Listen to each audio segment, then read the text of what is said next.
세월호 3주기까지 선체 인양을 하겠답니다. 목포 신항에 거치를 하겠다라고 지금 해수부가 발표를 했거든요. 앞으로 한 달 안에 이렇게 후다닥 건진다는 건가요? 3년 동안 안 되던 게? 그래서 내가 화가 난 거예요. 그렇게 할 수 있는 걸 왜? 그러니까. 아직도 이해 안 되고요. 그 신상철 대표가 나오셔서 했던 말이 지금 좀 맴돌거든요. 이왕 참을 수만 있다면 정권 바뀐 뒤에 인양하면 조사하는데 훨씬 더 좋을 것이다는 이야기. 탄핵이 됐으니까 그나마 좀 낫겠죠? 그렇지는 않을 거예요.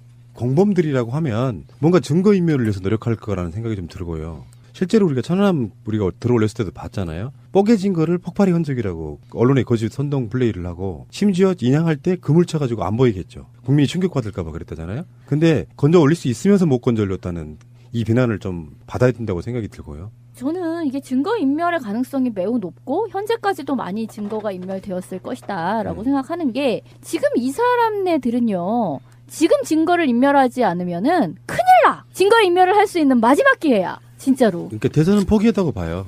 대선 시점에서 끌어올리는 것 자체는 대선은 포기했는데 그보다 더 중요한 뭔가가 있다라고 보는 거거든요. 그러니까 지금이 그 증거를 인멸할 수 있는 마지막 기회로서 정권이 바뀌기 그 직전에 할 수 있는 최대한의 증거 인멸을 하겠다. 저는 그런 의지로밖에 안 보여요. 대한민국 국민이면 다 그렇게 생각하죠. 국정원 권력이 아직도 그대로 있고 해수부 그자들이 그대로 있고 해경의 그자들이 그대로 있기 때문에 그다음에 이제 해수부가 해체되고 다시 다른 그릇을 담으면서 각종 증거들을 다 인멸했다 이렇게 보는 거잖아요. 그리고 어쨌든 권 PD가 얘기한 대로 뭐 한두 달이면 충분하게 인양 가능했던 것을 지금까지 3년간 미루고 이제 탄핵되니까 마치 이것이 인양을 해서 진상을 밝히기 위해서 교도보가 확보되는 것처럼 얘기하지만 우리 국민들이 이미 증거는 다 인멸됐을 거다. 그래도 쪼개지 않고 인양된 게 어디냐. 그거라도 지금 간접 추정하면서 진실을 밝혀야 되는 것인데. 그 얘기하니까 겁이 확 나는 거예요. 안 쪼개고 인양한 게 어디냐 그랬는데 이게 한 달 안에 인양 과정 중에 쪼개겠다는 계획으로 운영한 거 뭐 어떡할 거야. 나도 그게 두려워요. 인양하긴 했는데 쪼개졌다라고 말하면 할 말이에요. 그러니까 없죠? 하다가 쪼개진 거 어떻게 해? 이렇게 나오겠지? 그래서 이번에 이제 국회의원들이 현장을 찾아갔더니 예전에 오지도 못하겠잖아요. 시대가 바뀐 건 아는 거죠. 해양수산부의 윤 학배 차관이 그 국회의원들한테 이런 얘기를 했어요. 여러 차례 인양 시점이 지연된 데 대해서 드릴 말씀이 없다. 그러니까 입이 10개라도 할 말이 없다는 거죠. 우리가 지금 제기하고 있는 어떤 의혹에 대해서 그들도 그렇게 저는 느낀다고 보는 것이고요. 준비는 다 됐답니다. 그래서 세월호를 올릴 제킹 바지, 그러니까 바지선 말하는 거죠. 도척이 대기 중이고 중국에서 출발한 반잠수식 선박도 지금 17일 날 새벽에 들어온다고 하니까 이렇게 할 수 있었던 걸 2년 반, 3년 동안 미루어 두고 있었다는 것. 지금도 기억납니다. 2014년 11월 11일이 마지막 인양, 시신 인양의 마지막 날이었고요. 기억을 하고 있는데 그 이후에는 인양에 대한 이야기가 2년 반 동안 나왔던 거거든요. 2년 반 동안 아무것도 하지 않았다는. 아무것도 한 게 아니라 증거를 인멸하고 있었죠. 물속에서. 네. 그런데 어쨌든 저는 이게 정권이 교체되기 이전에 인양됐다 하더라도 그다음에 그것이 선체조사특별법이 반토막짜리 개차반으로 통과됐다 하더라도 정권이 교체가 되면 이 특별법을 다시 수정해서라도 세월호의 진실을 정확하게 밝히고 재수사를 통해서 어쨌든 향후에 어떤 잘못된 점들을 개선해 나갈 것인지에 대해서 국민 전체가 지금 고뇌해야 되는 부분인데요. 이번에 제가 일부러 이제 제주도 가면서 카페를 타고 갔지 않습니까?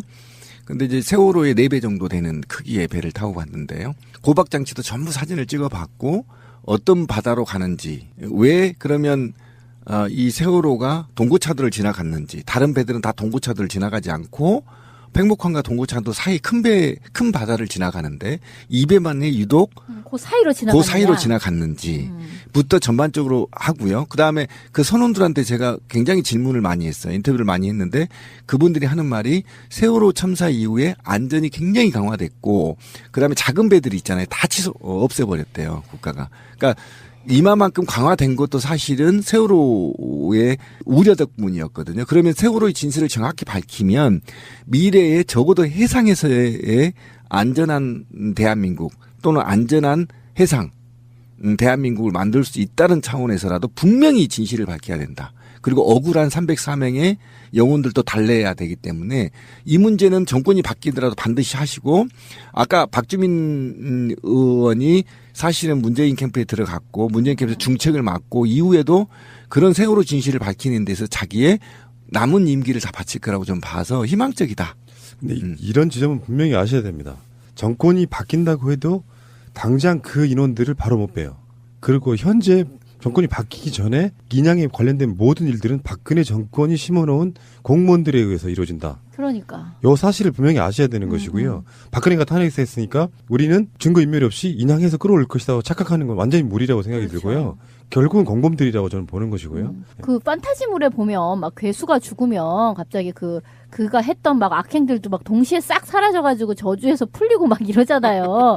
근데 그거는 판타지물에서만 일어나는 일이고 박근혜는 없지만 박근혜 체제는 지금까지 유지되고 있는 거거든요. 그 안에 공범들은 청와대에도 시퍼렇게 그대로 살아서 여기 못 들어와 이러고 있는 거고 지금까지 이 세월호와 관련된 일을 해온 사람들도 하나도 바뀌지 않고 그대로 있다는 게 그러니까 그게 앞으로 치워야 할 똥이 얼마나 많은가라는 걸 생각해 봐야 되는 거죠. 그러니까 사실은 세월호 침몰에는 박근혜가 전혀 연관이 없을 가능성도 있고요. 그렇죠. 어떤 세력들에 의해서라면 그 세력들은 밖으로 드러나지 않았기 때문에 그들이 인양하는 과정에서 어떤 식으로 증거인멸할지는 아무도 모르고요. 설사 증거인멸의 행위가 없다고 치더라도 우리는 그 3년 동안 그걸 의심할 수밖에 없는 위치에 와 있다라고 보는 것인데 어찌됐건 만약에 세월호가 들어올려지면 저는 제 개인적으로는 박근혜 탄핵이 된 것만큼이나 감정이 묘할 것 같다는 생각이 좀 들어봅니다.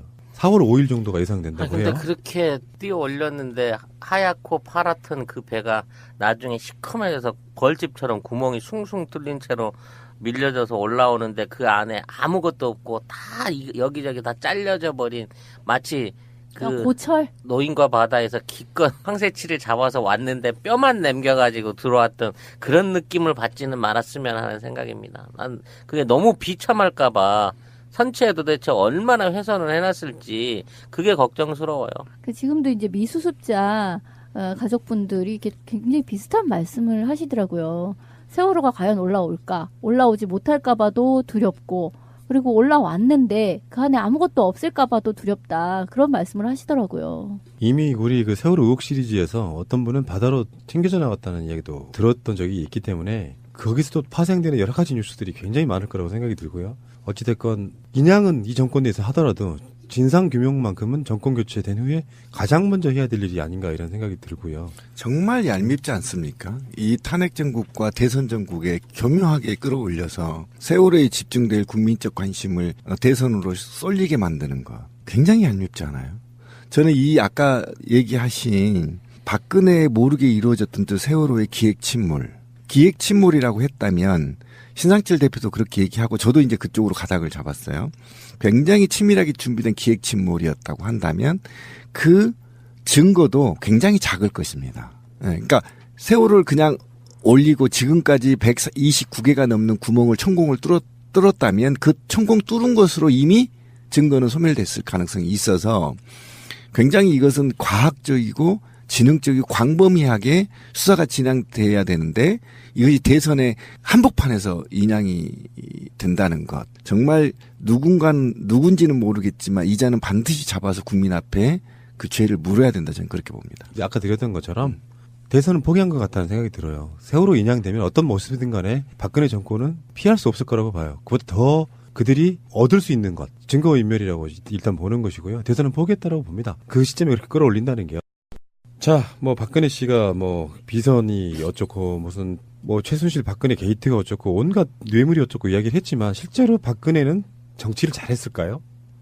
그 이야기를 한번 해보려고 해요. 제가 질문을 계속 던지잖아요. 네. 한 가지라도 잘한 게 있으면 한번 얘기해봐달라. 이렇게 완벽하게 모든 분야에서 못하기도 쉽지 않은데. 바로 그겁니다. 제가 이렇게 일단 봐야 돼요. 박근혜가 대선 공약으로 걸어서 자기의 트레이드 마크가 돼버린 게 바로 경제 민주화였습니다. 그러면 진짜로 경제 민주화가 됐느냐? 또는 그런 이야기 하잖아요. 우리가 제일 정말 국민들이 가장 잘못 알고 있는 거. 경제는 보수가 잘하고 국방도 보수가 잘한다. 개뿔. 전혀 아니라는 게 노무현 정권과 이명박근혜 정권을 비교해서 다 나오고 있는 건데. 개사기였죠. 실제로 실업자가 135만 명이고요. 이게 1999년, 그때가 IMF 이제 한참 여파가 진행되고 있던 시기였죠. 그때 이후에 최악입니다. 실업률도 16년 만에 5%가 됐으니까 박근혜는 정말 머리 염색하고 필러 시술하고 처 자고 좋은 한복 입고 최순실과 띵가띵가 할 때 나라의 경제는 완전히 망가뜨려 놓은 장본인 중에 하나여서요. 지금 뭐 비선 실세의 국정농단이 지금은 화제가 되고 있지만 언젠가는 가장 무능했던 대통령으로 기록될 부분이 분명히 있다라고 보는 것이거든요. 무능자를 붙이기에도 사실은 무리가 있어요. 우리 박근혜 씨는. 이게 지표가 16년 1월, 2월에 4.9%까지 치고 올라가서 실업률이. 그래서 지금 2017년 2월에 5.6%까지 치고 올라갔다면 1%가 넘게 올라가 버려서 총 135만 명인데 이거는 이제 국가가 만드는 통계 수치에 장난이 있는 거거든요. 그러니까 실업률이라 하면 굉장히 통계적으로 사실 이게 한 3배 정도 봐야 돼요. 실업자가 135만 명 수치로 정확히 나온 건데 이게 지금 한 300만 명 정도 된다고 보면 되거든요. 이게 이제 수치적 장난이어서 그런데, 그러니까 IMF 이전에 최악의 상태로 돌아갔고 여기다가 아까 찌라시님이 얘기한 것처럼 중국의 보복 조치가 가시화되고 실질적으로 지금 이루어지고 명동, 제주도가 50% 수입이 급감했다고 지금 기사가 막 되고 탑뉴스로 뜨고 있죠. 이게 전부 일자리가 없어지는 거거든요. 이렇게 되면 향후 대선 끝나고 나서 사실은 집권하자마자 경제 불황이 올 가능성이 굉장히 높고요. 차기의 대권을 누가 잡을지는 모르겠지만 잡는다 하더라도 이 부분이 해결하는데 굉장히 오랜 시간이 걸리는 상황입니다. 그래서 제가 아까 얘기했던 경우도 사드 문제에 대해서 적어도 100만 개 또는 50만 개 일자리가 날아간다고 한다면 아직까지도 지금 협상의 여지는 있어요. 왜냐하면 한국에 있는 미국 땅에 들어와 있기 때문입니다. 사드가. 아직 한국 땅을 받진 않았어요. 받기 전에 또는 대선 이전에 이 사드가 미국 땅에서 한국 땅으로 나오지 못하게라도 해놓으면 적어도 차기 대통령이 이거를 협상할 수 있는 여지를 보이고 중국과도 협상할 수 있는 거고 미국과도 협상할 수 있는 거거든요. 이런 전반적인 측면을 봤을 때 굉장히 지금 미래가 더 암울해서 오히려 지금 통계청이 발표하는 자료 135만에서 적어도 대선이 끝나면 올해 하반기 또는 3, 4분기 정도에서는 150만을 넘어갈 가능성이 굉장히 높습니다. 그러면 수치별로 추이가 약 6% 정도 도달해버리면요. 사실상 경제는 붕괴됐다. 뭐 다 아시겠지만 실업률은 취업할 의지가 없는 사람들은 빼요. 그렇죠. 통계청은 그렇게 쉴드를 쳤어요. 학교 졸업 시즌이라서 지금 직장 구하는 사람들이 많아서라고 얘기를 했는데 누가 졸업하고 구하나? 졸업하기 전에 다 이미 그러니까 취업하지? 전 세계가 그다음에 박근혜 정부 들어서 4차 산업혁명 시기에 접으면서 어떻게 하면 일자리를 창출할 것인가를 범국민적으로 논의하고 범산업적으로 논의가 돼서 국가가 거의 관장하다시피 해서 예를 들면 이런 겁니다. 한진이 이제 망했잖아요. 그럼 거기에 있는 7,000명의 노동자는 어떻게 할 거냐. 이건 국가의 몫입니다. 6개월 1년 동안 또는 2년 동안 국가가 월급을 지급하고 또 재사회화 교육을 할 수 있도록 교육비를 지급함으로 인해서 제4차 산업으로서의 노동력을 창출해야 되는데 오로지 보톡스나 쳐맞고 필러 수술이나 받고 정유라 말 사주는 이 정신에 쏠려서 이런 산업 혁명 시기에 노동자들 어떻게 효율적으로 제 일자리를 창출할 거냐 다 놓쳐버린 결과거든요. 이게 간단한 문제가 아니거든요. 그러니까 이게 정말 얼마만큼 이 나라가 미래로 뛰쳐나가야 될 미래의 상황들을 다 놓쳐버린 상황이 박근혜 정부이기 때문에 다음 정부는 정말 일자리 트럼프 같은 사람도 지금 일자리 창출의 혈안이잖아요.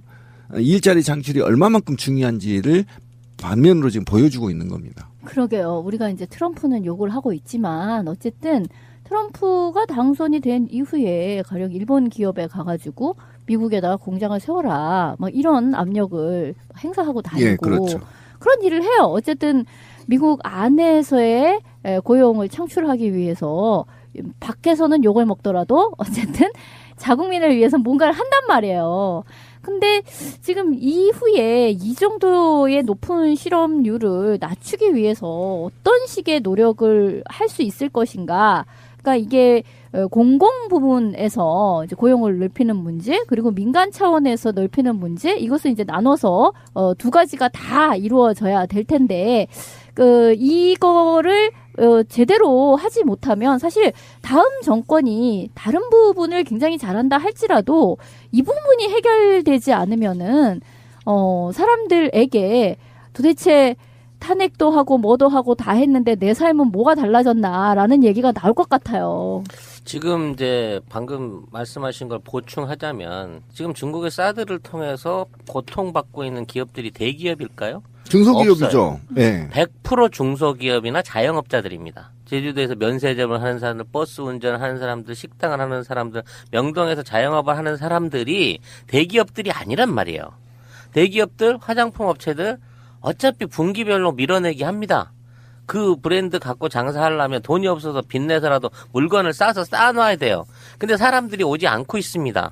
이렇게 오지 않고 있는 사람들을 만들어 놨어도 대기업은 아직 숨 쉴 만한 여유가 있으니까 이 자체가 뉴스거리가 안 되는 거예요. 직격탄은 그 밑에 그렇죠. 있는 중소기업이 맡고 있는 거죠, 지금. 따라서 이 부분에 있어서의 해결은 중소기업부터 말하자면 무너져 있는 현재 내수와 소비를 살릴 수 있어야 됩니다. 근데 중국 애들이 들어와서 안 사주면요. 우리나라 사람이 거기서 살 수 있는 여력을 가진 인구가 남질 않았다는 얘기야. 무슨 얘기냐면 1년에 중국 사람이 800만 명이 들어옵니다. 이 사람들이 평균적으로 쓰고 나가는 돈이 220만 원이에요.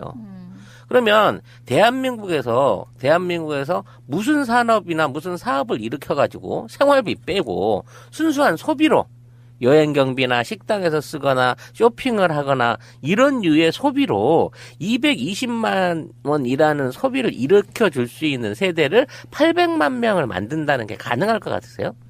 절대 불가능해요. 돈을 220만 원을 쓰라고 줘도 거기다 소비에다 쓸 틈이 없어요. 우리나라 사람들은 지금. 그렇기 때문에 이 관광 수지 안에서 지금 중국 관광객들이 차지하는 경제적인 여파는요. 중소기업한테는 어마어마한 거예요. 지금 이 장사하는 사람한테는. 자, 역대 정권의 경제 성적표를 한번 단순하게 간단하게만 비교를 해드릴게요. 역대 정권 1인당 GDP 증가액 김영삼 정부 때가 마이너스 107달러예요. 김대중 정부 때가 플러스 4,493달러입니다. 노무현 정부 때 플러스 9,532달러예요. 이명박 정부 때 3,981달러예요. 박근혜 정부 때 1,486달러입니다.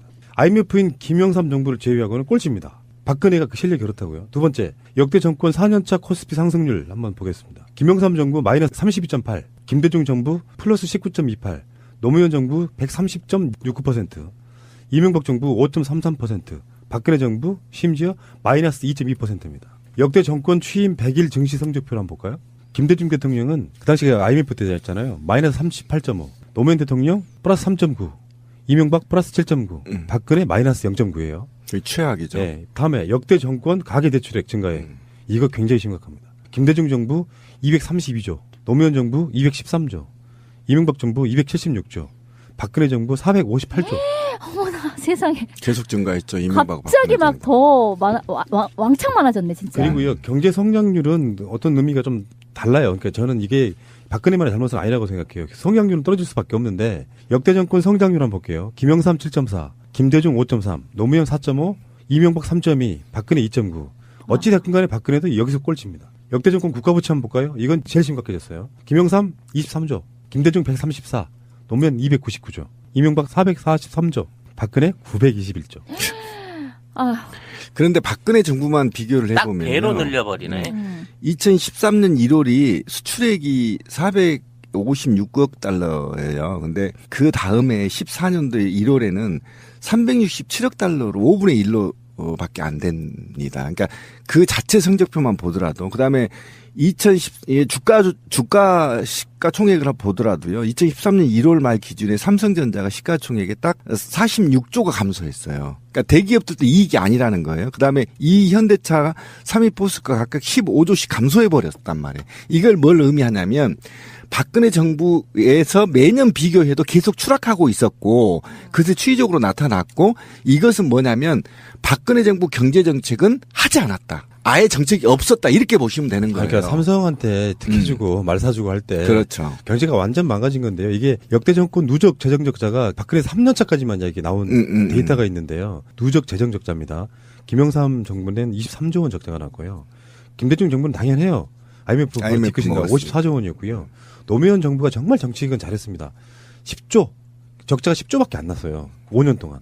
이명박은 98조인데요. 박근혜 정부는 재정 적자가 167조예요. 이거를 전반적으로 묶어서 분석을 하면 어떻게 이해를 하면 되냐면요. 국가가 더 이상 내수나 수출로 성장할 수 있는 힘을 잃었어요. 그래서 계속 수출은 20%, 내수는 지속적으로 떨어지고 있는 상태에서 쓸 돈이 없잖아요. 돈이 안 도니까 주택담보대출 비율을 늘려가지고 사람들한테 생활비가 없으면 빚내서 쓰세요라고 대출을 해서 확 늘린 거죠. 그렇게 늘어난 돈을 가지고 그만큼의 소비로 갖고 대기업이나 중소기업들이 연명해가는 과정 중에 지금 이 추세가 한 3년을 와버리니까 이 모든 게 한꺼번에 딱 맞아 떨어진 결과가 지금의 경제 상황인 거죠. 한계에 이르렀다 이거죠. 그러니까 경제 성적표로만 봐도 사실은 탄핵감이었습니다. 근데 사실은 코스피 같은 경우도 마이너스 2.2%나 박근혜 정부가 정부 시절에 2013, 14년 기준에 해서도 마이너스 2.2%가 있었고 노무현 정부 상대적으로 비교하면 130% 정도 올랐었거든요. 그러니까 이런 전반적으로 봤을 때 박근혜 정부는 아예 경제 정책이 없었다 보면 돼요. 아예 하지 않았다. 아예 시행하지 않았다. 계획도 없었다. 그러니까 뭐 이름도 거창하게 붙였죠. 최경환노믹스 뭐 이렇게 했는데 그 새끼 보면 짱돌로 조사버리고 싶었어요. 소이노믹스? 나쁜 놈의 근데 새끼. 그렇게 했는데 사실은 대기업들 배불려 주고 그냥 끝난 거예요. 그리고 지 알고 동네 보면. 돈 가져가고 그렇죠. 지 고향에. 나쁜 놈입니다. 아주. 그러니까 이 박근혜 정부가 국정농단은 두 번째 문제고요. 경제 이렇게 망쳐놨는데 그 새누리당 출신이란 유승민도 뭐 박근혜가 잘못했다고 반대 세력 뽑으면 안 돼. 이상한 논리를. 정치란 건 그런 거죠. 정치 세력이 잘못했으면 반대 세력을 뽑아줌으로써 정치의 수준을 높이는 것은 당연하다고 보는 것이고 어찌됐건 지금 뭐 탄핵 당한 마당이기도 하지만요. 최소한 박근혜 정권은 쉴드 치면 안 돼요. 이명박 정권보다 제가 봤을 때는 한 10배 주면 더 부끄러운 정권이다. 아무것도 못했으니까. 그런 얘기 한번 해드리고 싶고요. 세상을 지켜내는 힘 시대의 진정한 언론 데이터가 진짜 언론 세상을 지켜내는 힘 시대의 진정한 언론 데이터가 진짜 언론 새가 날아든다. 자, 다음 이야기는 신비님이 좋아하시는 분에 대한 이야기입니다. 엄마부대 주옥순. 사랑하는 주옥순 씨. 엄마부대 대표가 전경련 간부하고 40차례 연락을 했다는 보도가 나왔어요. 그러니까 전경련 간부 그리고 엄마부대 대표 또 허현준 청와대 행정관 이게 전경련도 지금 박근혜 게이트의 책임을 지금 갖고 있는 그런 단체인 거잖아요. 재벌들도 공범이다 하는 그 공범이잖아. 근데 이걸 이해하기 쉽게 생각하려면 딱 하나라고 생각합니다. 정권이 바뀌어서 민주진보 정권이 들어섰는데 거기에 시민단체라고 하는 뭐 어떤 특정한 시민단체라고 부를 것도 없을 미약한 단체가 청와대에 있는 인물을 삼각고리로 해가지고 정경련 같은 돈 많은 재벌들과 연결고리가 있었다. 계속 통화하면서 시위 같은 걸 나가는 데 있어서 어떤 자금줄이 됐다라고 한다면 지금 현재 박근혜 일파들은 무슨 이야기를 할 수 있을까요? 정말로 부끄러운 것이거든요. 청와대가 중간 다리가 돼서 돈은 정경련이 되고 엄마부대 같은 어버이연합 같은 단체들이 관제 집회를 하게 되는 현재까지도 사실 그렇게 의혹을 받고 있잖아요. 이번 주말에도 아마 그들은 집회를 하겠지만 그러니까 결국은 이제 최종적으로 밝혀진 것은 청와대가 컨트롤 타워가 있었고 그 배후에 국정원이 있고요. 자금줄은 국정원과 정경련이 됐습니다. 정경련이 이제 구체적으로 60몇 조 정도까지 지금 조사가 나오고 있고, 그 다음에 국정원이 또 수십억을 지원했다는 게 이제 얘기가 나온 거 아닙니까? 그러면 청와대, 그 다음에 국정원, 정경련, 그리고 우리 사랑하는 옥순 씨, 그 다음에 자유청년연합의 장기정 이들이 움직이면서 그동안의 각종 폐륜 짓을 해야 된다는 거죠. 제가 말했듯이 이 체제는 지원 체제는 세월호 참사 직후에 만들어진 겁니다. 체계가. 그렇기 때문에 그들이 오뎅을 처먹고 또 더더욱이 세월호 유가족을 폄하하고 그다음에 강화문을 테러하고 이런 전반적인 일들이 청와대가 컨트롤을 했다는 거죠. 그다음에 세월호 집회와 소녀상 집회와 관련해서 사드 집회와 관련해서 황교안이 거기 갔을 때 도망자 코스프레도 다 이런 프레임 안 속에서 움직였다. 그러니까 굉장히 이거는 이제 팩트로 밝혀진 거거든요. 그래서 이들이 이제 일부 이제 어쨌든 체포영장이 발부돼서 지금 도망 다니고 있지만 이것이 일부만 밝혀질 가능성이 있어서 저는 우리 방송을 국회의원이 듣는다면 이 관제 데모와 관련해서 청문회를 따로 해야 된다. 그렇지 않고는 그렇죠. 이 엄청난 음모 세력들이 결국은 밝혀지지 않을 거다. 그냥 이 기득권들이기 때문입니다. 그리고 이들이 결국은 제가 탄핵 당일날도 현장에 있었습니다마는 분명히 한국의 일부 관리자도 우리 이대로 돌아가야 된다. 호소했습니다. 돌아가서 대선에서 태극기 대통령을 뽑아야 된다고 호소를 했지만 이자들을 무력으로 진압하고 누군가가 마이크를 잡고 선동함으로 인해서 3명이 돌아가시게 되고 수십 명이 부상이 됐고 기자 카메라 기자들 다 됐던 거죠. 이것을 계획적으로 만들었을 가능성이 있고 그렇게 기자들을 패고 사람들을 폭력을 행사했던 것은 바로 혼란 속에 빠뜨려서 계엄령을 유도하려는 수작이었거든요. 그래서 이 전반적인 플랜을 누가 짰고 누가 자금을 대고 누가 행동했는지에 대해서 명확하게 밝히지 않으면 이 사회는 다시 제2의 서북청년단 같은 세력들이 나타나서 진보 민주 시민들을 테러할 가능성이 굉장히 높기 때문입니다. 촛불 집회가 지금 이번 주만 쉬어요. 20주 만에 처음으로 쉬는 거거든요. 근데 보도가 나온 게 뭐가 나왔냐면 부채가 또 1억 남았다는 거예요. 한 번 집회할 때마다 1억씩 들어가서 굉장히 많은 시민들이 현장에서 또는 온라인으로 계속 후원을 했지만 1억 정도가 나왔다라고 지금 그래서 이걸 어떻게 해야 되나 퇴진행동 같은 시민단체가 책임질 수는 없지 않습니까? 그렇죠. 그래서 지금 그것에 대해서 좀 모금 좀 하자. 이게 지금 SNS상에 굉장히 붐이 일고 있어요. 그래서 제가 좀 소개를 해드리려고 그래요. 저희들이 홍보를 여러 번 해드렸습니다만 한 번 더 소개를 해드리겠습니다. 1억 원 정도의 부채가 지금 남아있는 상황이다. 물론 25일 날 또 집회를 하면 또 뭐 그만큼 부채가 생기겠죠. 그래서 농협이고요. 저번에 한번 소개해드린 적 있습니다. 3021-0661 08711 예, 3021-0661 08711 그 수취인 성명은 이승철이고요. 저번에 그런 얘기 했었죠. 기억들 나시죠? 정경련 그러니까 부회장이 참 희한해요. 정경련 부회장도 상금 부회장도 퇴직금이 뭐 얼마라는 등 우리가 막 그게 몇십억 된답니다. 그렇죠. 근데 우리는 1억을 100만 명이 모아야 돼요. 미치겠다 정말. 근데 우리 그 계좌번호 게시판에 새날 게시판에 있는 거죠? 게시판에도 있고요. 네, 예. 많은 분들이 이걸 좀 도와주셔서 사실 촛불혁명은 우리가 같이 이룬 거 아니겠습니까? 근데 이 비용이요. 제가 이제 알아보니까 그 LED하고 방송국 설치하고 무대 설치하는데 노동자 임금이에요. 최저임금. 그걸 뭐 다른 데 펑펑 쓰는 게 아니고요. 피켓 만들고 이런 게 아니고요. 그 무대 저녁 늦게까지 새벽까지 1박 2일 설치하거든요. 그 노동자들의 임금이에요. 어디 뭐 술 먹고 밥 먹는 게 아닙니다. 예, 그 시설비, 그다음에 카메라 공중하잖아요. 카메라맨들 그 장비 비용과 임금이에요. 그것도 원래는요. 큰 집회 같은 데 보면 한 10만 해봤거든요. 10만 정도 하면 보통 무대 비용만 1억 한 5천 들어가요. 근데 거의 이건 거의 원가예요, 원가. 예, 예, 원가로 다 그분들도 제공되고 있는데. 실비. 예, 실비. 그런데 거기에 이제 인건비가 다수다. 이렇게 보셔서 뭐 우리 남 주는 거 아니니까 좀 많이 넣어줬으면 좋겠어요. 사실 그게 얼마나 큰 집회였어요. 우리가 상상할 수 있는 최고의 집회였다고 생각을 하는데 규모의 면에서나 질에 있어서도 음향이라든가 화면이 사실 엄청 좋았잖아요. 그러니까 막 그런 가수들도 나오고 그게 다 전달이 되고 가능했었던 거잖아요. 그러니까 제가 개인적인 얘기인데요. 87년도 군대 생활을 해서 87년 민주항쟁을 경험하지 못했잖아요. 근데 그게 항상 부채의식이 남았어요. 근데 지금 제 주변에 제가 며칠 전에 한 분을 발견했는데 한 번도 집회를 안 나갔다는 겁니다. 이 혁명적인 전국에서 한 번도 집회 안 나고 한 번도 모금운동을 참여 안 하셨다면 정말 나중에 지금은 몰라요. 나중에 내가 40대 50대 70대 돼서 난 저때 못했지 이런 후회가 될 겁니다. 그러기 전에 제주도 이야기를 좀 해봐야 되는데요. 그 제주도에 지금 사드 때문에 제주도에서 유커들, 중국인 관광객을 유커라고 하죠. 유커들이 사라졌다 뭐 이런 이야기를 잠깐만 나누십시오. 제주도에 가면 대표적인 그 중국계 관광사가 있습니다. 유화청 여행사라고. 쉽게 말하면 인바운드인데요. 뭔 얘기냐면 중국에서 단체 관광 네, 끌어오는 단체 거? 관광을 끌어오는 거예요. 그래서 얘네들이 단체 관광객을 데리고 오면 그 팀을 두당 5만 원씩 주고 삽니다. 그러니까 여행 오는 사람들은 25만 원 내고 3박 4일 티켓을 끊어갖고 오는 거고 그 사람들이 제주공항에 도착하면 한 5만 원에서 7만 원 주고 그 사람들을 사요. 두당. 그래서 이 사람들을 돌립니다.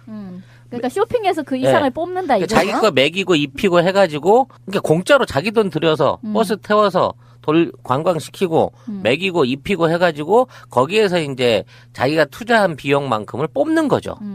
그러니까 이런 거를 이제 인두세 관광이고 중국 저질 관광을 만들어내는 뭐 주범이고 뭐 아주 많은 욕을 먹었어요. 그리고 이 업체 자체가 전에 뭐 방송에서 한번 다룬 적이 있습니다만은 중국계 그 관련된 직원들과 회사들을 다 갖고 있어요. 그러니까 버스 회사부터 시작해가지고 여행사도 한 10개 있고 호텔도 갖고 있고 직영하는 식당도 있고 뭐 이만큼 규모가 큰 회사입니다. 근데 이 회사가 잠정적인 휴업에 들어갔어요. 왜냐하면 단체 관광객이 아예 안 오니까. 그렇기 때문에 이 회사가 단순하게 영업을 못할 정도로 됐다는 거는 중국 안에 들어오는 인바운드 여행객들이 100% 없어졌다는 얘기고요. 이거는 관광을 하고 있는 관광객 수의 문제가 아니라 그 주변에서 그 관광객을 상대로 기념품이나 식당이나 이런 걸 해서 살고 계시는 그 주변 분들에게 직접적인 피해가 간다는 겁니다. 인바운드 여행사에 안 받으면 문 닫으면 어떻게 됩니까? 안 받으면 그만이에요. 있는 직원들 월급만 주면 되잖아요. 그나마도 휴업을 시켜놨으니까. 여행사는 버틸 수 있어. 그잖아. 근데 거기에 그 여행객들을 상대로 식당을 하고 뭘 해서 먹고 살던 이 사람들은 완전히 매출이 10분의 1로 줄어버린 거예요. 지금 10분의 1. 그러니까 제주에서 이 사람들 상대로 뭐 음식 장사하고 기념품 장사 하시던 분들은 지금 개점 휴업 상태에 그렇죠. 빠졌다 이거죠. 물론 이제 욕은 먹어요. 무슨 뭐 해물짜장 하나 2만 원씩 받고 뭐 그랬다. 그럼 어떻게 8,000원, 9,000원을 여행사에 떼줘야 되니까 2만 원 받을 수밖에 없는 거지. 그러니까 이 인바운드 여행사들 자체가 그 모객을 해서 중국 관광객들한테 저질 여행 상품을 판 건 잘못한 거지만 어찌 됐거나 걔들이 끌어와가지고 지금 중국 관광에 연계돼 있는 그 한국 식당들이나 관련돼 있는 상인들을 먹여 살렸단 말이에요. 여기다 부려놔가지고. 그렇죠. 근데 그게 없어진다고 했을 때 그거 없어진다고 해서 여행사 자체에서는 안 받고 안 쓰면 되니까 수지에 문제가 없는데 그 주변에서 하던 분들이 이제 다 엎어지게 생긴 거죠. 그러니까 면세점 이미 다 주저앉았고요. 면세점에 오는 중국객들도 한국 면세점에 한국 물건 사질 않는다는 겁니다.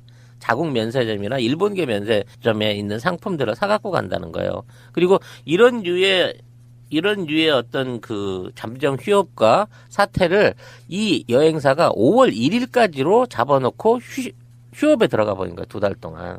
그렇다고 치면 이 사람들도 오다를 받았을 거 아니야.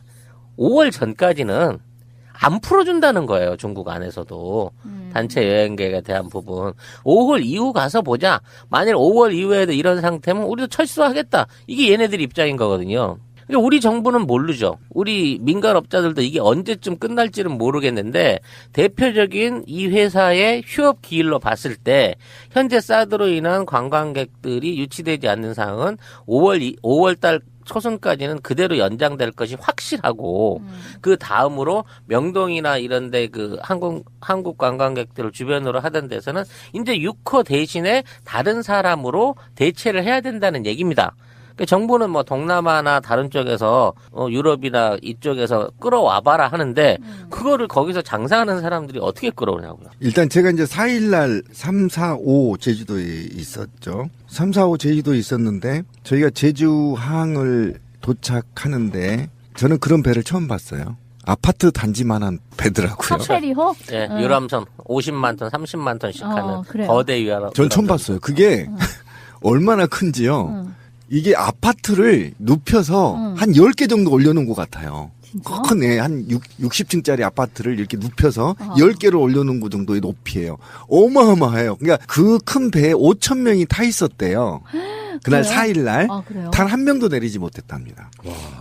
네, 그걸 저희가 직접 이제 배 안에서 얘기를 선원들한테 들었고요. 그게 코스타 세레나호? 뭐 이런 거예요? 그랬을 거예요. 그 안에 수영장도 막 있고 있는 배. 그 배를 제가 직접 봤어요. 네. 한 명도 안 내려왔고, 그런데 이제 제주도가 지금 이제 국가가 세금을 들여서까지 보상을 해야 되는 계획까지 지금 도의회에서 논의가 되고 있는 모양이에요. 얼마나 충격적이냐면 저는 제주도를 거의 1년에 한 번씩 갔었어요. 근데 최근에만 세월호 터지고 2년 동안 이제 가봤는데 세월호 첫 해에는 한 번 갔었는데 2, 3회 이제 못 갔기 때문에 이번에 2년 만에 간 건데요. 정말 충격이었습니다. 완전히 난개발에 도시가 완전히 붕괴됐더라고요. 예전에 그 휴양의 도시 보기만 해도 이렇게 편안한 게 아니에요. 답답하고요. 차가 밀리고요. 온갖 아파트가 그 성남강만한 아파트가 다 들어섰고요. 제주시는 정말 그래요. 함덕까지도 그렇게 돼버렸어요. 함덕 가는 길에도 다. 그러니까 개판됐는데 일단 두 가지 측면에서 좀 얘기를 할 것 같아요. 첫 번째, 대한민국이 휴양의 도시, 엄마의 도시, 내 개인적으로는 그 포근한 좀 고단한 힘들고 현대인들 가서 좀 쉴 수 있는 돈 적게 들이고 그런 도시가 어쨌든 강정의 미군 해군기지를 기점으로 제2의 군사 항공 공항을 만든다는 거죠. 그다음에 사드까지 겹치면서 더 이상 제주는 평화의 도시가 상실했다. 오로지 자본과 폭력 세력들의 집합체가 돼버렸다. 난 그걸 지울 수가 없었어요. 그래서 제주도를 어쨌든 지금 도지사를 중심으로 다시 살리겠다는 의지를 지금 밝히고는 있으나 이거는 한시적이라고 보는 것이고요.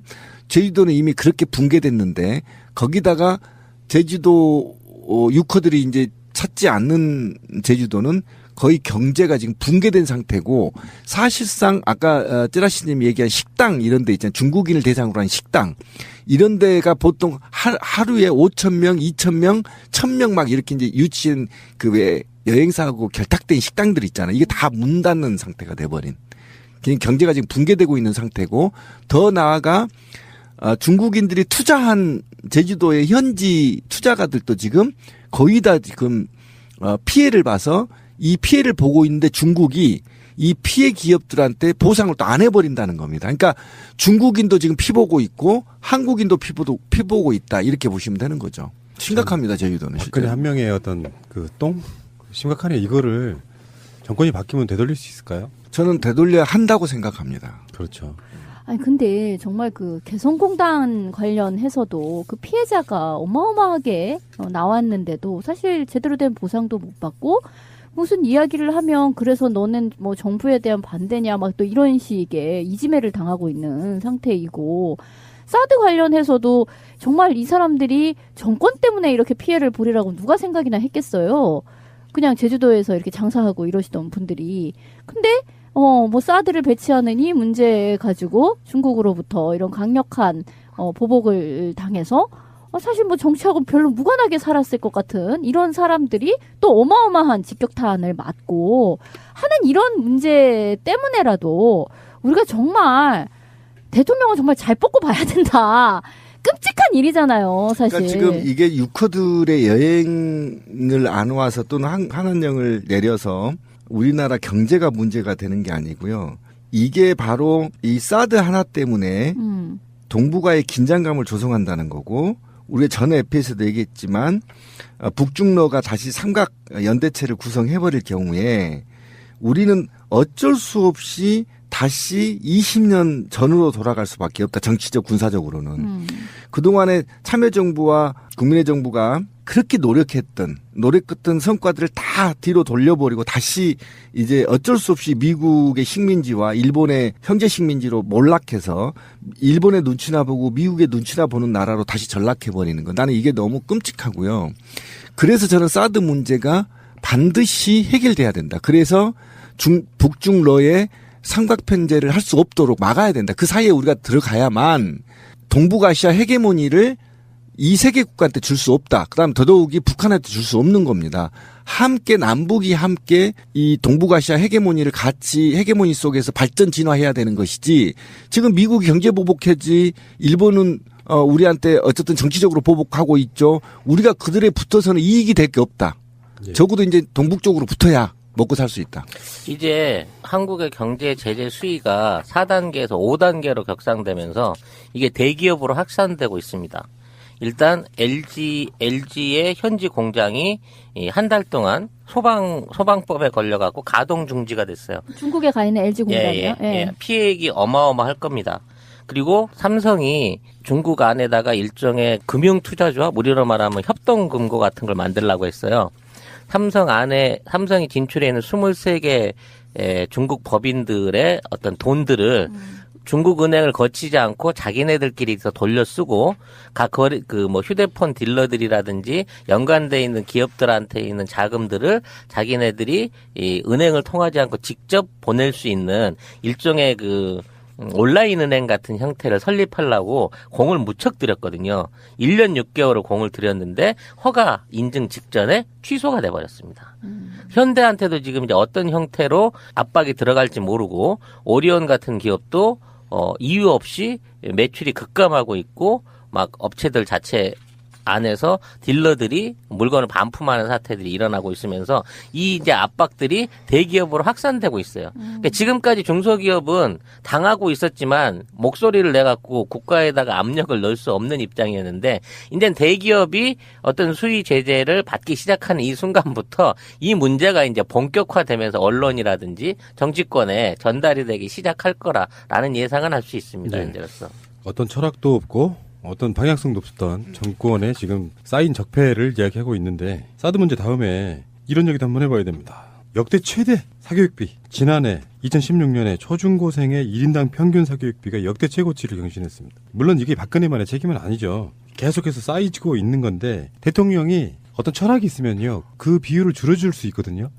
그래서 박근혜 정권 들어서 사교육비가 줄었다 이런 게 나오는 게 아니라 꾸준히 올라요. 그런 식으로 정권을 운영했다는 것이 또 수치로도 나오고 있네요. 공교육에 대한 투자가 그만치 부실했고 이명박근혜 정부 이후로 기울어져 버린 있는 놈 자식만 용되는 개천에서 용나지 않는 이런 조금 편향적인 교육제도의 어떤 그 마지막 단계를 가고 있는 거죠. 근데 지금 사교육비 중에서 고등학교 사교육비가 늘었다는 게 이제 좀 더 눈에 띄거든요. 그렇죠.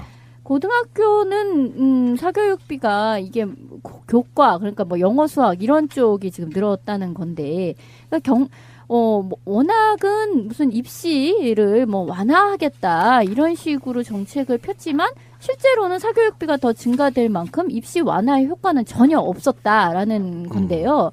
지금 저도 이제 이걸 보면서 놀랬던 게 이제 수능 위주가 아니라 이제 수시에 그러니까 정시 모집이 있고 수시 모집이 있고 그렇잖아요. 근데 수시로 대학에 가는 비율이 굉장히 높아요. 지금 73.7%가 수시로 들어가는 거거든요. 근데 그 수시에는 교과 내신 옛날에 말하는 내신이라는 거, 그러니까 교과 학생부 교과가 40%이고 그다음에 뭐 얘가 뭐 봉사활동을 했네, 무슨 학생회장을 했네 하는 그런 학생부 종합전형이 23.6%이고, 근데 또 거기다가 논술 전형도, 그러니까 논술도 3.7%가 들어가고, 실기, 뭐 예체능 쪽은 또 5.3%이고, 그런데 이거에다가, 수능은 또 일정 수준 이상은 또 봐줘야 되는 거야.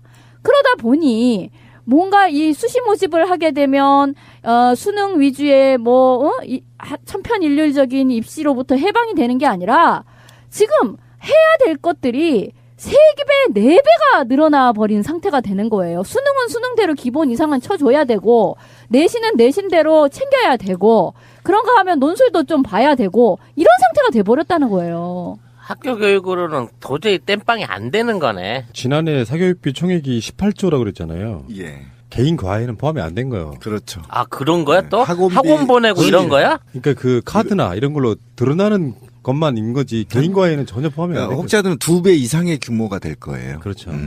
그리고 실제로요 학원들 가면은 카드로 끊는 것보다 현금으로 그럼 할인해 줍니다. 그렇죠. 그렇게 되면은 이게 세수나 이런 거에 안 잡히기 때문에 실제 시장은 훨씬 더 클 거다라고. 그래서 사교육비가 약 32조 수준이다 이렇게 보시면 돼요. 진짜로 그럼 2배네요. 네, 32조 수준 정도 얘기. 4대강을 매년 한 번씩 사교육비로 파고 있네 이거. 아, 이거 강남에 어마어마한데? 강남에 잘 나가는 선생님은 차를 보셨어요? 뭐 재벌 일이면서요 거의. 네, 재벌 거의 뭐 3억짜리 이상 몰고 다닙니다. 그러니까 작년 1인당 사교육비가 월 25만 원 6천 원이라고 했잖아요. 근데 26만 원 정도 된 거죠. 그런데 중학생은 27만 5천 원이고 문제는 이것도요 사실은 평균이라고 저는 말하기 힘들다고 봐요.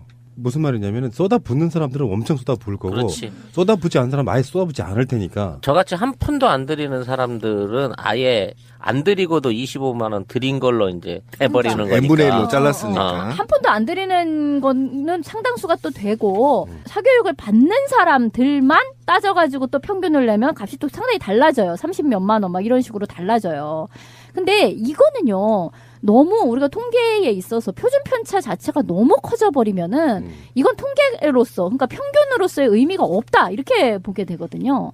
표준 편차 너무 커 이거는. 저는 이거가 이제 우리 방송뿐만 아니라 우리 한국 사회가 정부만 바뀌면 이 문제가 이제 화두가 되는 건데 저는 학벌 사회가 완고하게 정착되어 있는 한국 사회에서는 이걸 어느 처방을 한다 해도 불가능하다. 저는 서울대를 폐지하지 않는 이상은 이 상황 계속 이어질 거고 학교가 자기 능력 중심 또는 타고난 재능 중심의 교육으로 바뀌지 않는 이상 계속 증가할 수밖에 없다. 제가 이 그 해결책이 뭐가 있을까 여러 가지 저도 말을 가끔씩 고민을 해보는 편인데 저 얼마 전에 더불어민주당의 오영훈 의원이라고 한번 나왔어요. 예. 복지방송에. 그분이 지금 발의한 법이 뭐냐면은 차별금지법인데 어떤 차별금지냐 학력차별금지하는 거예요. 그러니까 이제 이게 학력 및 출신 학교 차별금지법인데 이건 이제 또 일명이고 또 더 긴 네이밍이 있습니다. 그러니까 뭐 문재인 대표도 공약 중에 블라인드 면접이라는 게 있잖아요. 그러니까 아예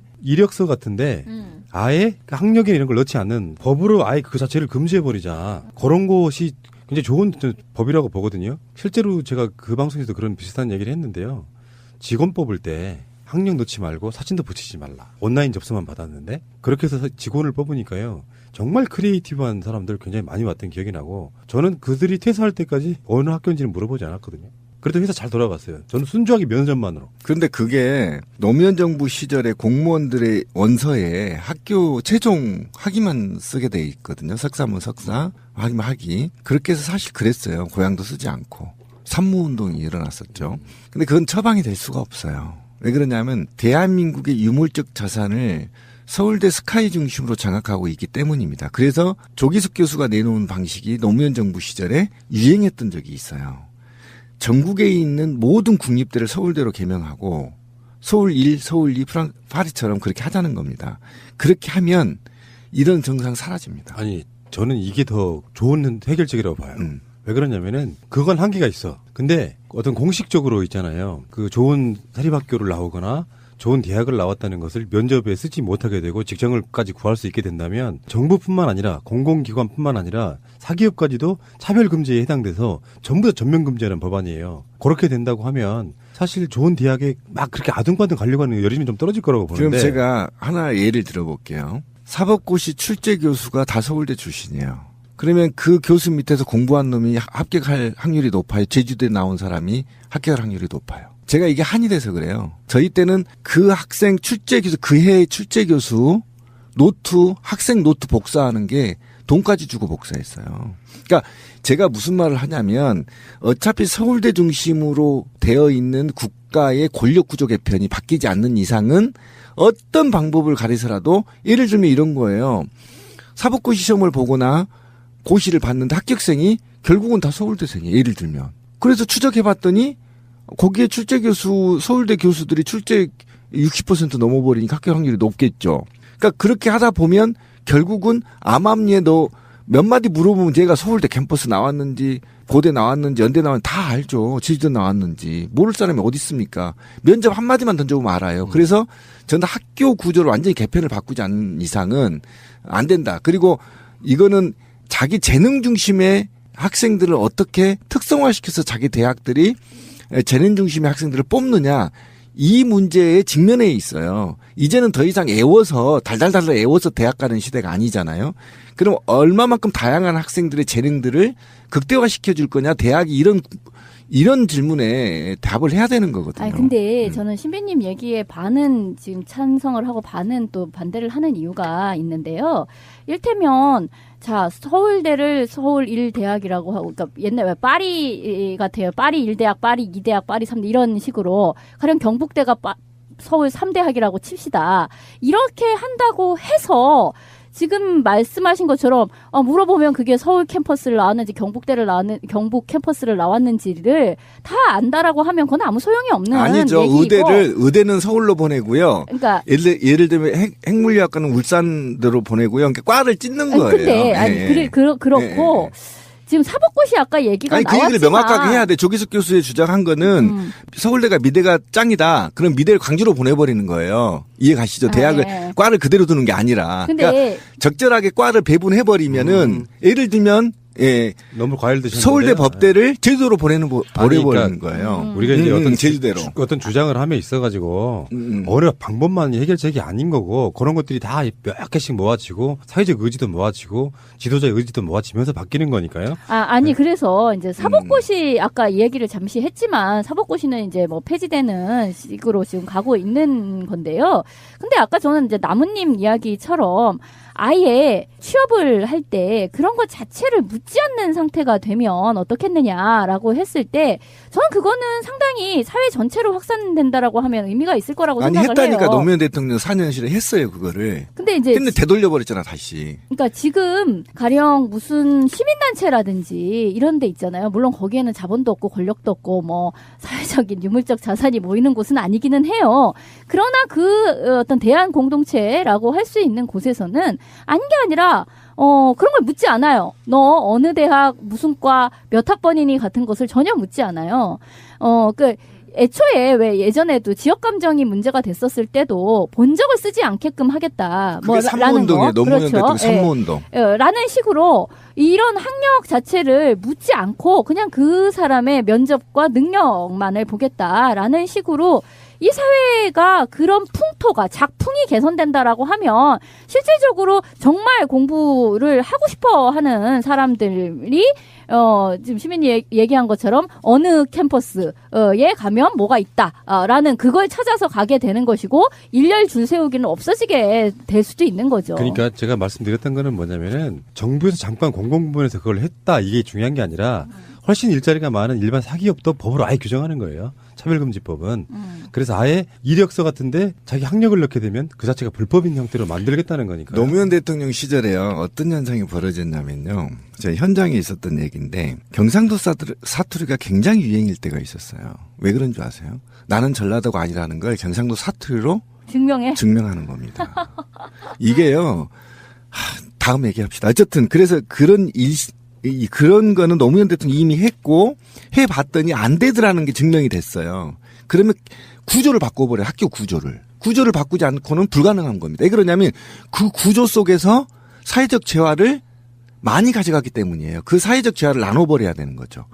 그러기 위해서는 대학의 문턱을 낮춰버려야 되는 겁니다. 누구나 대학에 자기 재능에 맞게 갈 수 있도록. 그게 답이 있어요. 다 답이 있는데 그걸 안 하고 임시방편으로 이것저것 막 가린다고 되는 거냐. 사투리가 엄연히 있고 다 보이는데 몇 마디 물어보면 얘가 어느 대학 나온지 모를 것 같습니까? 그래가지고 노무현 시절에 뭐가 유행했는지 삼성이 점쟁이를 뒤에 놨던 관상쟁이를. 이렇게까지 사회가 웃기게 돌아가거든요. 그래서 저는 어쨌든 노무현 정부 시절에 조기숙 교수의 확대 개편론, 서울대 확대 개편론을 전 주장했었거든요. 그냥 한량 양양시의 트윗인데요. 일단 전통시장이니 재래시장이니 하는 말부터 갈아채워야 한다. 이런 말을 간판에 달고 있으니 자꾸 인정이 어쩌고 쓸데없는 것들에 대한 판타지만 뒤집어 쓰는데 소상공인들의 시장은 충분히 현대화할 수 있으며 시대에 맞춰 그리 변해야 한다. 그러니까 재래시장 하니까 너무 오래된 느낌을 바꾼 게 전통시장인데 저는 이분의 말에 굉장히 공감하거든요. 그냥 마켓은 마켓이지 무슨 전통시장이고 재래시장입니까? 그래서 그냥 우리가 좀 큰 규모의 뭐 빅마켓 이렇게 그렇게 표현할 수 있을 정도로 우리가 전통시장, 재래시장 가시는 분들 별로 없잖아요. 젊은 사람들은. 나이 좀 드시는 어르신들은 굉장히 많이 가죠. 서울에도 많아요. 대표적으로는 광장시장 같은. 그러니까 그 전통시장, 재래시장 이름을 좀 바꿔줘야 된다고 생각이 들고요. 최신의 지자체장들이 누구나 다 거는 공약 중에 하나가 재래시장, 전통시장 현대화. 그래서 어느 전통시장에 가나 지붕이 생겼는데요. 여름엔 더워요. 그게 또. 열 발산을 안 시켜주는. 전통시장 그러면 예전에 어떤 느낌이냐면 물이 질척거리고 맞아요. 그러니까 비가 오고 그거를 제대로 밖으로 배수할 수 없는 그러다 보니까 지붕을 씌웠거든요. 여름에 가면 오히려 덥고 그리 불편한 부분도 없잖아 있죠. 여러분들이 소개할 만한 전통시장. 인천의 신포시장. 마차님은 알고 있는 전통시장 하나. 뭐 밥도 안 하니 시장 갈 일도 없고 이마트몰에서 다 해결합니다. 프랑스에 가면 저희는 3일장이 서요. 아하. 오호. 그래서 장날처럼 그 공터에 다 와가지고 막 물건 물물 팔고 교환 비슷하기도 하고. 네, 과일이랑 이런 건 다 거기서 사죠. 그거 마트보다는. 좋네. 네. 오, 3일장. 어떤 분이 어디 가서 포인트 적립하길래 했단 말이 있습니다. 포인트 적립은 이 가게의 노예가 되는 거야. 하지 마. 그 사람도 어차피 포인트 적립해가지고요. 그 사람들은 하루 종일 오는 손님들한테 그 포인트를 나눠주는 거잖아요. 일정 부분의 돈을 떼어주는 거잖아요. 근데 우리는 그거 안 받아도요. 커피 한 잔 덜 마시면 되거든요. 근데 포인트 적립하느라고 잡아먹는 시간이 너무 많이 걸려. 그래서 저는 그런 포인트 적립하고 그러느라고 막 마트 가고 이러는 거 반대하고요. 진짜로 가장 좋은 볼거리는 전통시장에 가면, 그러니까 일반 시장에 가면 많이 있죠. 이분이 전통시장이라고 부르지 말랬는데도 지금도 계속 그냥 전통시장. 시장. 네, 시장. 제가 솔로가 된 이래 1년 동안 마트를 열심히 다녀서 포인트 적립을 했거든요. 얼마 적립했는지 물어봐 주세요. 1년 걸렸어요. 1년 동안 한 5만 원? 에? 포인트가 3천 몇백 원이에요. 1년 적립했는데 나 그거 뭐 하는 건지 모르겠어. 아, 그러니까 그게 사람을 노예 만드는 거더라고요. 네. 그 돈 적립할 시간에 차 놓치면 그게 더 손해예요. 제가 항상 주장하는 게 2년 전에 깨달은 게 그거잖아요. 사무실 비품 사느라고 다이소 가서 정확하게 100만 원을 써더니 10,000원 쓰게 해주더라고. 심지어 다이소에서요. 근데 그거는 마트 같은 데는 그게 좀 퍼센테이지가 적은데 커피는 10잔 마시면 한 잔 무료 뭐 이 정도니까 괜찮죠. 그럼 홈쇼핑이나 뭐 이런 것도 다 적립을 해주잖아요.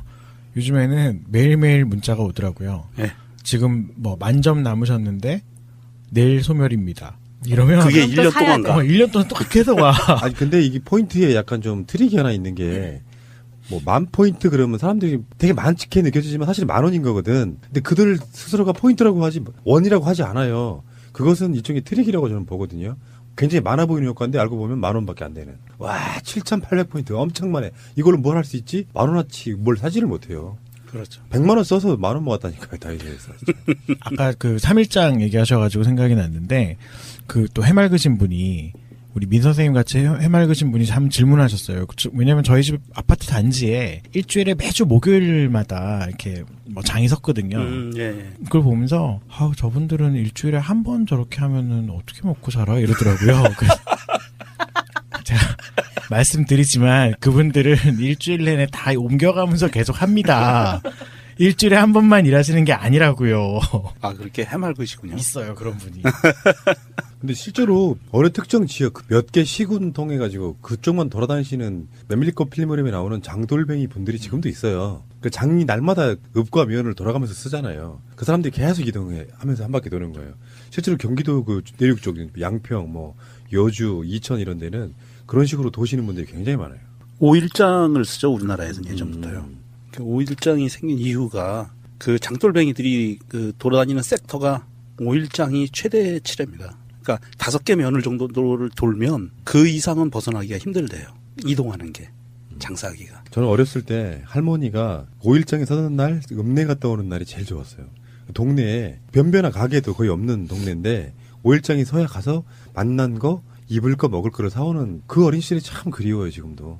그래서 그 향수 때문에 재래시장 가면은 할머니들 그 앉아서 이렇게 물건 파시고. 근데 요즘에는요 옷가게 같은 것도 사실 백화점 물건이나 시장 물건이나 달라보지도 않던데요. 근데 젊은 사람들은 이제 실물로 쇼핑하지 않고 그냥 다 온라인으로 하는 것 같아요. 근데 또 젊은 사람 중에서도 온라인 안 하는 사람도 있어요 일부러. 모든 물건은 보고 산다고 하는 사람도 꽤 있고요. 그리고 실제로 동네에서 없어진 가게들이 대부분은 온라인 쇼핑 때문에 문을 닫은 경우가 많다고 그러더라고요. 시키면 되니까. 네. 책방이 대표적이죠. 배달까지 다 해주니까.